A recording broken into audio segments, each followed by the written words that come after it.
विधानसभा को विधायकी कार्य के साथ साथ सामाजिक सरोकार से जोड़ने का प्रयास किया, जिसे पिछले माह भारत के माननीय प्रधानमंत्री जी की उपस्थिति के माध्यम से नई ऊंचाई मिली।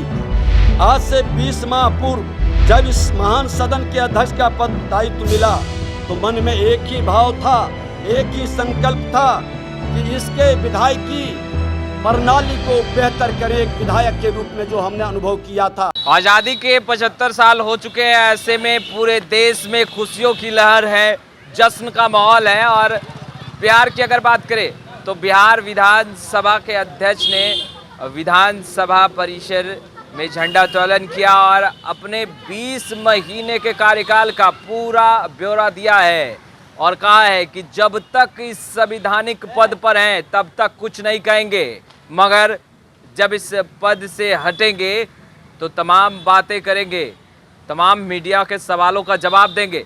मगर सबसे अहम ये है कि विजय सिन्हा जो कि बिहार विधानसभा के स्पीकर हैं, उन्होंने झंडा उत्तोलन करने के बाद अपने 20 महीने के कार्यकाल को बताया कि किस तरीके से उन्होंने कार्य किया, पूरा ब्यौरा दिया। सबसे पहले आप बिहार विधानसभा के स्पीकर विजय सिन्हा को सुनिए। महोत्सव की हार्दिक शुभकामनाएं देता हूं।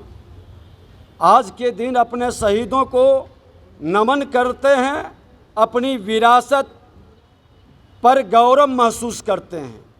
हम अपने राज्य के सभी नागरिकों और विशेष रूप से अपने नौजवानों से आग्रह करते हैं कि बिहार की महान विरासत जो ठहर गई है उसे आगे बढ़ाने का संकल्प लें।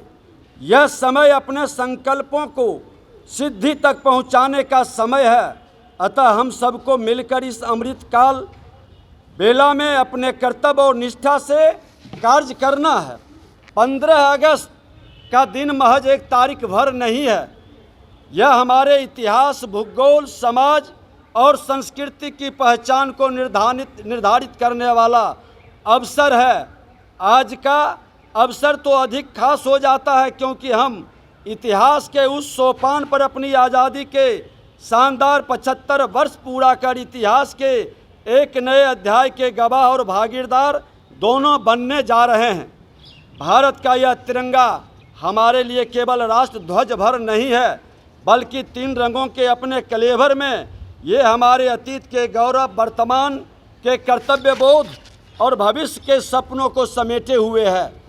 अतः जब हम इसे आदर के साथ लहराते हैं तो एक साथ हमारा जुड़ाव कल, आज और कल से हो जाता है।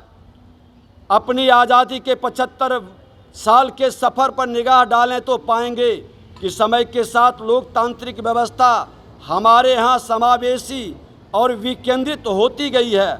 हमने दुनिया के सामने कल्याणकारी, सर्वस्पर्शी लोकतंत्र का शानदार उदाहरण पेश किया है, लेकिन गंभीरता से मूल्यांकन करें तो हमें अपनी कुछ कमियों को भी स्वीकार करना होगा।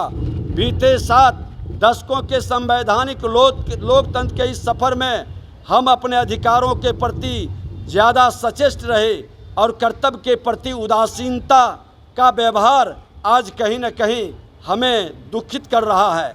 शायद इसलिए हम उतना हासिल नहीं कर पाए जिसकी अपेक्षा हमने खुद से और दुनिया ने हमसे की थी। हम एक ऐसे देश और समाज के अंग हैं जहां कर्तव्य बोध ही हमारी सभ्यता और संस्कृति की धूरी है। हमारे धर्म का मर्म ही कर्तव्य पालन पर टिका है। हमारे संविधान निर्माताओं ने भी इतिहास और विरासत से ही प्रेरणा लेकर हमारे लोकतांत्रिक ढांचे की नींव रखी थी। अतः हमने अपने अतीत से प्रेरणा लेकर देश और समाज के हर व्यक्ति के दिल में कर्तव्य का दिया जलाना है, ताकि आज से 25 वर्ष बाद जब हम आज़ादी का शताब्दी वर्ष मना रहे होंगे तो दुनिया हमें एक बार फिर से विश्व गुरु और सोने के चिड़िया के रूप में देखे और जाने। देश के माननीय प्रधानमंत्री जी ने भी आज शताब्दी वर्ष समारोह में अधिकार और कर्तव्य पर विस्तार से पूरे माँ भारती के संतानों को संबोधित कर करके जब हम आज़ादी के शताब्दी वर्ष मनाएंगे तो वो आज़ादी का शताब्दी वर्ष सिर्फ अधिकार की बात करने वाले लोगों तक सिमटा नहीं रहे। अधिकार की बात करने वाले के साथ साथ कर्तव्य बोध के पथ पर जो अग्रणी होकर चलेगा वही समाज और राष्ट्र का नेतृत्व करेगा। लोकतंत्र के मंदिर में जिस प्रांगण में आज खड़े हैं, उसका इतिहास 100 वर्षों का गौरवशाली सफ़र खुद में समेटे हुए है। 17वीं विधानसभा बीते पल इतिहास में याद किए जाएंगे। आप सबके स्नेह, समर्थन और आशीर्वाद से मुझे विधानसभा अध्यक्ष के रूप में 20 महीने के छोटे कालखंड में मैंने जन अपेक्षाओं तथा जन आकांक्षाओं पर खरा उतरने का हर संभव प्रयास किया। विधानसभा भवन के ऐतिहासिक शताब्दी वर्ष में मैंने विधानसभा को विधायिकी कार्य के साथ साथ सामाजिक सरोकार से जोड़ने का प्रयास किया। इस प्रयास का शुभारंभ भारत के माननीय राष्ट्रपति जी के द्वारा किया गया, जिसे पिछले माह भारत के माननीय प्रधानमंत्री जी की उपस्थिति के माध्यम से नई ऊंचाई मिली। विगत 12 अगस्त को जब भारत के यशस्वी प्रधानमंत्री आदरणीय नरेंद्र मोदी जी आए थे, तो उन्होंने इस महान सदन के योगदानों की चर्चा की थी और यह बताया था कि किस प्रकार बिहार विधानसभा ने समय समय पर देश के विधायी विरासत में पथ प्रदर्शक की भूमिका निभाई है और आज़ादी के पूर्व श्री बाबू से जो सफ़रनामा शुरू हुआ, आज़ादी के बाद बिहार के प्रथम मुख्यमंत्री श्री बाबू से जो सफ़रनामा बिहार के इतिहास जो गौरवान्वित महसूस किया है, वो इतिहास की सफ़रनामा आज वर्तमान मुख्यमंत्री तक आया है। इस सफ़रनामा के विकास को हमको आपको मिल करके आगे बढ़ाना है। आज से 20 माह पूर्व जब इस महान सदन के अध्यक्ष का पद दायित्व मिला, तो मन में एक ही भाव था, एक ही संकल्प था कि इसके विधायिकी प्रणाली को बेहतर करें। एक विधायक के रूप में जो हमने अनुभव किया था। आपने छोटे से कालखंड का जिक्र किया है, 20 महीने की बात कर रहे थे आप। मैंने बता दिया है जी 20 महीने में, और जब तक इस संवैधानिक पद पर है कुछ नहीं कहेंगे। इसके बाद सर बैठेंगे।